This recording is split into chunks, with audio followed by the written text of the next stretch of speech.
What's up guys, Larry Chen here. Welcome to another episode of Hoonigan Autofocus. Today we're focusing on two Formula Drift cars. We got the Papadakis Racing duo here. I got my buddy Steph Papadakis here. Hey Steph. What's up? We're at Irwindale Speedway.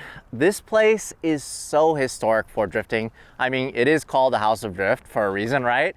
But what's crazy is all these years ago, you were driving this course and I was actually photographing you from the stands. No, I was actually credentialed. I was photographing you from like the media zones. Yeah, I've been coming watching drift here in 2003 and with the D1 stuff. And yeah, I drove some events here and this crazy history here at this track. So you went from drag racer, legendary drag racer, which by the way, it's so awesome that you have a car in the Peterson Museum, right? Yeah, it was on display there for a couple different times. Front wheel drive drag race car, first into the 9s and the 8s.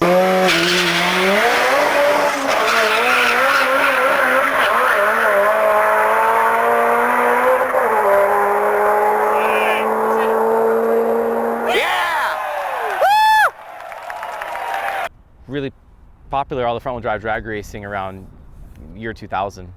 We enjoyed seeing really historical footage of you in Japan. Leaving with the karaoke girl. Thanks, babe. So you ready to take her home? I'm not stealing her. She wants to come. She wants to come? Yeah, she wants to come.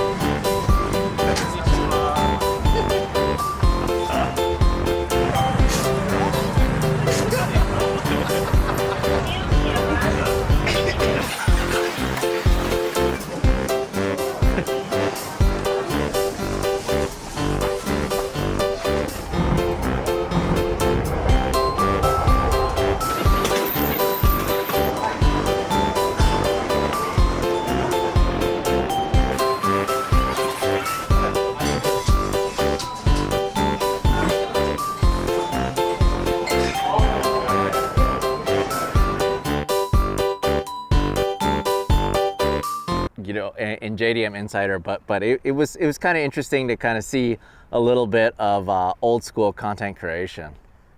Yeah, it wasn't always just YouTube, right? It was DVDs and stuff before, and before that we did the VHS stuff. I guess I'm showing my age. I'm 43 right now, but I've been racing cars since I was 16. So wow, over 20 years. So what's interesting for me is, I think this is also interesting for the Hoonigan audience. They've seen you do so many different things over the years. Pretty much everything that you've done, a little bit is behind the scenes. With Tanner, with your first Formula Drift Championship, right? Moving on to Frederic. And now, of course, you have Jonathan Castro too, right? And then now you have a true two-car team that you guys are campaigning, and both Toyotas Completely different, of course. You have the A90 Supra and you have the Corolla that Freddie's been driving for many years. What I don't even know where to, like, where does this go? You know, it's crazy. I was just saying before we started rolling, we're here, but in fact, we're pretty much doing the same thing.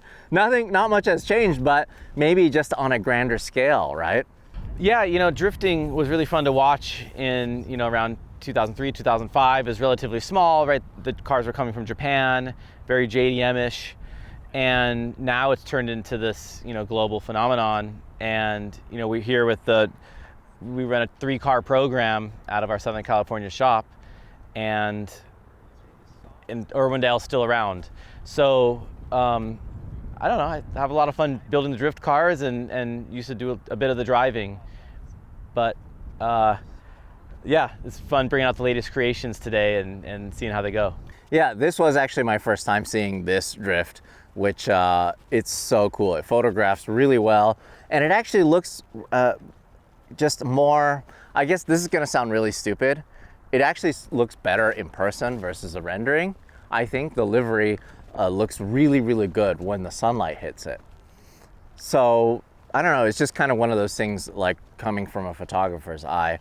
But if you guys wanna see really detailed, probably the most detailed build from engine teardown to engine build and dyno to chassis build, definitely check out Papadakis' YouTube channel. You can find the link in the description. But we'll kind of go over some things just to kind of get them prepped. Yeah. You know, because there's just so many little things. We can probably go on for hours about this car. But of course, you know, this is a 30-minute show or whatever, sometimes 25 minutes. But so that's my daily driver right there. That's a stock 2020 A90 Supra. This is actually pretty close to the street car in that this was an actual street car at one point. Yeah, so this car started off just like yours, except it was black. So 2020 GR Supra came in running, and we started this program last year in 2019. And we said, okay, we want to drift the new Supra in Formula Drift, but we want to use that B58 engine that comes in it. And no one had really built that engine to the power level that we need, up to 1,000 horsepower. So the first step was to pull the engine out and to try to get 1,000 horsepower out of that engine. And if we're able to do that, which we were able to, it meant, okay, now we can build the car and then, put the whole drift team together. And then finally, after essentially about 8 or 10 months, we had the engine program done and the car done, and it's all wrapped and here today. So what's funny to me is that I actually had a chance to drive this before Frederic. You did? Oh, that's right. Yeah. I was the second person to drive this car. So, Freddie, I broke it in before you had a chance to break it in. He says that's why it feels so good. But it's kind of funny because you were the first person to drive it, probably like 3 miles. Did I drive it? I think Sean drove it too. There's a couple of us. So Sean drove it too, and then I got in it. But it's just kind of funny because that was also my first time driving an A90 Supra. But the teardown, your method of actually building the engine, all of that was so interesting to watch, and it was so interesting to actually be in the engine room with you as you were doing it in real life. I love motorsports. Obviously, I work in the scene, and but I don't really watch that much motorsports. I'm really into the builds of the cars, and I'm always looking for new content, whether it's books or YouTube videos or something on TV where they show how they're building the engines and the suspension and like the mechanical side of it. But there really isn't that much that I was that interested in. And we started deciding to do a little bit more content within our own team. And I thought, well, why don't we just make some content of stuff that I'd want to watch, which is how stuff works in the background.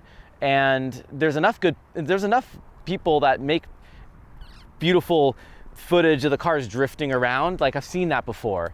But inside the engine and how we build it and why we do it that way, and on the dyno, and you could hear the sound without music or something in the background or somebody talking over it.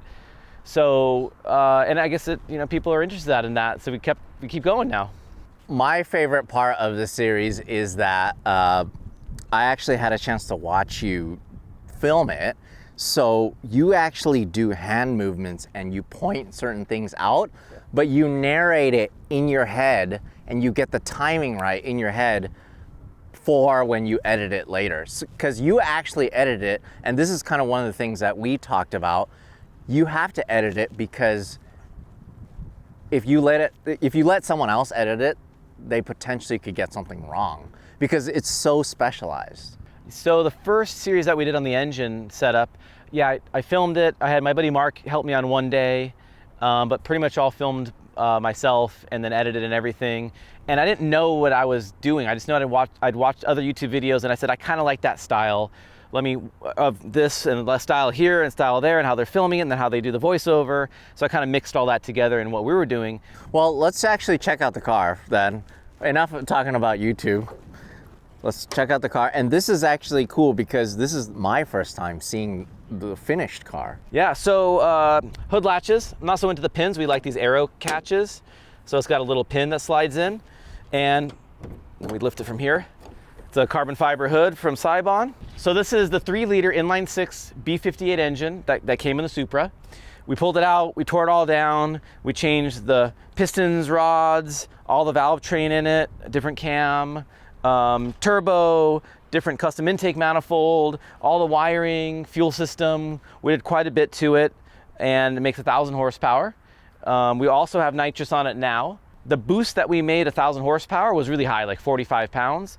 So for actual competition, we'll lower that boost down to probably 35 or so, 33. And then we'll run 150 shot of nitrous on top of that. That'll get us back to 1,000. And then we'll keep tuning the engine to continue to get more and more power out of it. Okay, here's what's really impressive about this motor package. There's actually a lot of things that are still stock, right? Oh yeah, the block is stock, the crankshaft is stock, the head is stock, all the rocker arms and all the valve train, all the rocker arms and all that stuff are factory. We did regrind the exhaust cam and then change the valves and springs and all that stuff to Supertech.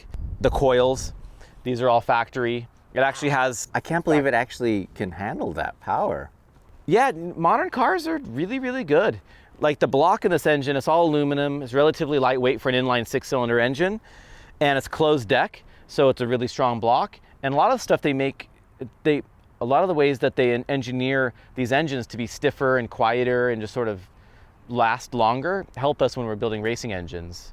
Versus, you know, engines from 30 years ago would be hard to do this with. And there's even such a big difference between this motor and more of like a economy car motor that came in that car, right? Or that the 2AR that you actually use for the Corolla. Yeah, it's like they've overbuilt this engine. You know, I think they claim 335 horsepower out of this, but there are dudes that are making over 600 with like a different turbocharger and like a retune. So they really overbuilt the engine for this car, and that helped us when it came to modifying it. So if you guys want to see more stuff on the engine, definitely check out his whole series. It's probably the best kept secret on automotive YouTubescape. So let's do a little walk around. Okay, so what else do we have here? So I'll show you some other stuff under the hood.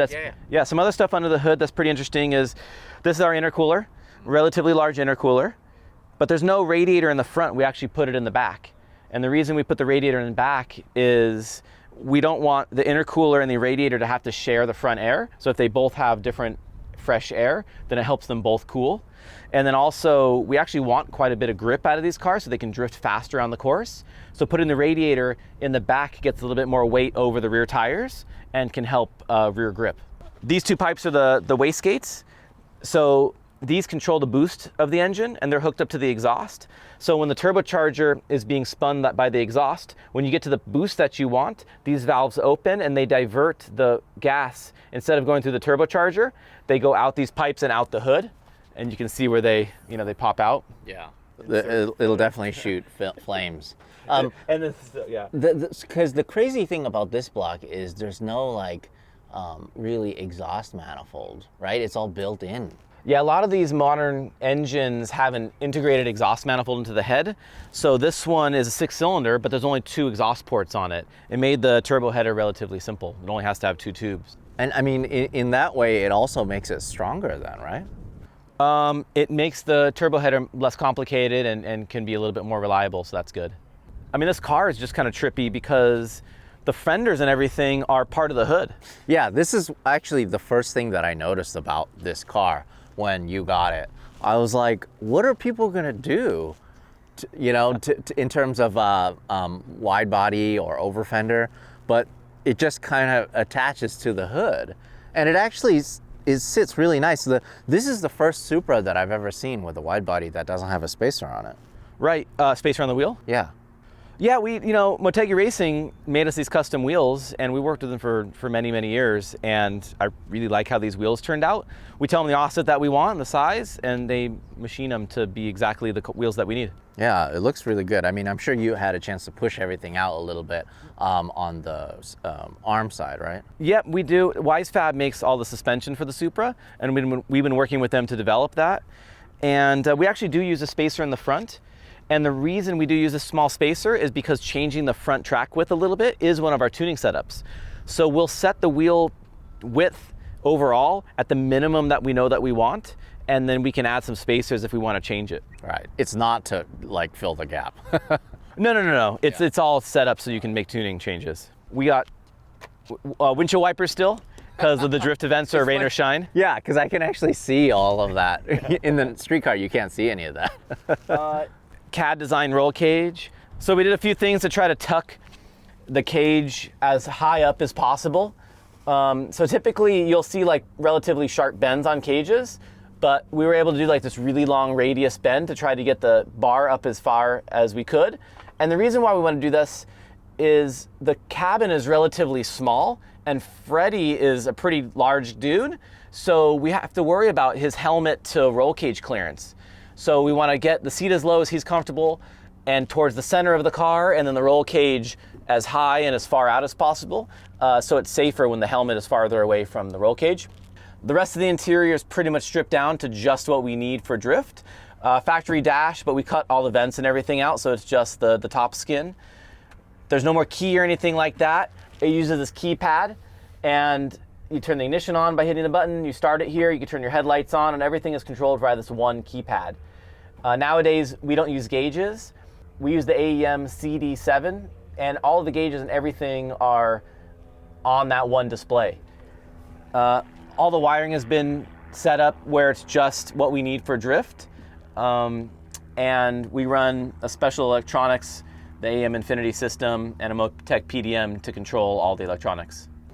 It is really minimalistic here. And in terms of like space, even on the street car, it's so narrow. I can't even stick my head out the window to take pictures without actually having to tilt it. So it's definitely, I could see it being a challenge for you guys. Inside the car, if you look behind the driver's seat, there's an actual firewall behind the driver. So what we do is we separate the driver from the back of the car, because the back of the car is where the fuel tank and the radiator and a bunch of hot stuff is back there. So we keep the driver safe, in between these two firewalls, and the engine's in the front, and all those, the fuel and coolant and all that stuff are in the back of the car. So like, are the doors pretty much stock, just cut out, or? These are the factory aluminum doors, and they're cut out. Saibon's making a carbon door for this car, and once we get those doors, we're gonna put those on. Oh, okay. Very cool. Let's check out. Oh, it's cool that you guys actually kept the door sill. Yeah, man, you gotta. That was the thing. Like, we wanted to keep the dash and some of the door sills and keep it some super styling because we like the super styling. Oh, it's all party back here. It is, yeah. So the radiator's back here, and you can see these holes that we cut in the Lexan. That's to let the hot air come out. Instead of a trunk latch, we have these couple of springs. So you open those, and the trunk opens. Oh. And we left the factory shocks. That way, that when the guys work on the car, you can lift it up and do what you need to do. So it's kind of interesting. I feel like you've kind of changed the trend here at Formula Drift with a lot of newer builds, newer cars doing this setup. Yeah, I think as long ago as maybe 8 or 10 years ago, there was really a trend of going to the rear radiator. We weren't the first to do it, but we were, we did see an advantage of it, so we've been building all the cars now with the rear radiator. We've been moving now and bringing the radiators instead of just in the back. We've been trying to make them as flat as possible. And the reason we do that is trying to get the center of gravity as low as we can, and it makes the car handle better. You just have to design the cooling system around the radiator sitting relatively flat. It's kind of interesting to me to see how much space is actually back here. It's actually pretty roomy. Yeah, you know, this car, it's a relatively short wheelbase. I think it's about 97 inches in wheelbase, but it has really long overhangs on the front and the rear. And that's where you get all the space for the long inline 6-cylinder engine, and then all the space for the fuel cell and everything back here is there's just a lot of body work on it. Yeah, I actually had a chance to see this without any of the panels on it. And it almost looked like an open wheel race car. And I thought it was really cool. Yeah, we cut as much as we can off of it. That's like the factory unibody stuff, because this is the challenge, is these cars hit walls and each other a lot, and we need to be able to fix the cars at the track and not have to take the thing to a body shop to have all of the sheet metal fixed. So what we do is we pretty much cut the back of the car off where the rules allow, and it's, you know, it's relatively superficial. It holds taillights and holds bumpers and things like that. So we remove that sheet metal and we build our own tubular area, and that holds the headlights, the bumpers, the hatch, and things like that. And that way we can fix those parts at the track. But the main unibody is still factory, and the cross members front and rear, those are all factory. That's part of the rules. So like the main heart and geometry of the Supra still is retained. And it's been a really good car to work with because they've put so much effort into making sure that these cars handle well, that it actually helps the race cars that we build here too. And this is also rare in that it's probably one of the few cars now that have a factory engine. In fact, this one actually has the one that came with it, yeah. Right? That's right. Oh my gosh, you're right. That is super rare to see a drift car with the actual motor that, not the actual, like the model engine that came originally in that car. Yeah. Well, yeah, not only does it have the same model, but it actually has the same engine. It does. Yeah. Yeah, because when we got the car, well, initially we wanted to build just the engine to see if we can make the 1,000 horsepower. And Toyota was like, look, we don't have engines laying around. We only have a couple of these cars. So can we just give you a car? We're like, yeah. So we had this whole car just to pull the engine out to build the engine. And then that car ended up being the one that we built into this drift car. So they remarried after everything was all built. That's really cool. That's kind of the whole modern sports car story. Like, I really like that. Oh, this setup is so cool. So StopTech, yeah, we've been working with StopTech for several years now. Great components, and we set these cars up with very traditional brakes in the front, but in the rear we use two brake calipers. And when you hit the foot brake, the normal braking happens. You know, you get front and rear brakes, you can change your brake bias with our racing pedals and everything. And then when you pull the handle, it's just rear brakes, and it's a second set of calipers. And you can set it up so that handbrake actuates the same set of calipers that your foot would depress, but they can kind of talk to each other. So if you're on your foot brake and you pull the handbrake, it's really hard on the handbrake. And if you're on the handbrake and you hit the foot brake, it doesn't feel as good for the driver. So we go to these dual caliper setups. And then also we can run different pads or different piston sizes in the calipers to tune it so it's perfect on the foot and then also perfect on the hand. This also, in terms of tire and wheel setup, it's probably the fattest sidewall I've seen in a while. Yeah, Nitto's done a lot of research and design on this tire that we use in drift. So the NT555 G2 is something that's like a really high performance summer tire, but it works really well for drift as well. And in drift, we have to use a minimum, I think, 200 treadwear tire, and it has to be readily available. It can't be like a project tire or anything like that, or a purpose-built racing tire. And this is a 315 wide tire. It's a lot of tire for drift, but that's why we need these huge horsepowers, you know, to turn the tires. And why we want the big tires and all of the grip is because we want the cars relatively fast around the track drifting. Because when you're in the tandem event, and you're chasing someone, you want to have that grip so the driver can get up close and really pressure that lead car. And in order to win, you know, when you're leading, you may not want that car to be as close as, you know, maybe not show his dominance. So now as a lead car, you also want to be fast. So it's turning the cars from like drifting, skating around into really fast drifting cars. And it makes it more exciting, I think, as well. But really the judging is based on how sideways you are and how aggressive you're driving. So you have to have all of those main criteria of drift in addition to the speed. You can't trade speed for these other things. You have to have it all. And that's how we're able to have, you know, really fast drift cars, is sticky tires and a lot of horsepower to keep them spinning and the cars to be very sideways. It's pretty crazy because the stock Supra comes with a 20-inch wheel. Yeah. And you downsize by 2 inches to 18s to get really the thickest sidewall I've seen on a drift car in a while. Yeah, so part of getting a lot of grip is the tread width, but also some good soft sidewall. So when the car is cornering, we run relatively low tire pressures, as low as like 15 or even 12 PSI, which is really low. Normally street cars are probably 35 to 45 PSI. And when it's going through a turn, that soft pressure and the soft tire and the big sidewall will kind of flex over, and you'll actually be riding on not just the tread of the tire, but part of the sidewall as well. And the tire will act as a wider tire, giving you more grip. Not only is it a modern sports car, because I mean, it has that huge wheel well compared to older sports cars, and even compared to something like this, it just kind of allows for that.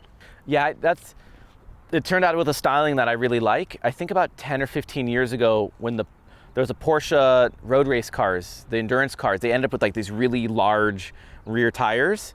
That was a style that I really liked. And then we were finally able to build, I think, a car with that kind of styling. And maybe because when I was, 14 or 15 years old, and the hot rods I used to see when I was growing up had that big tire and had the smaller one on the front.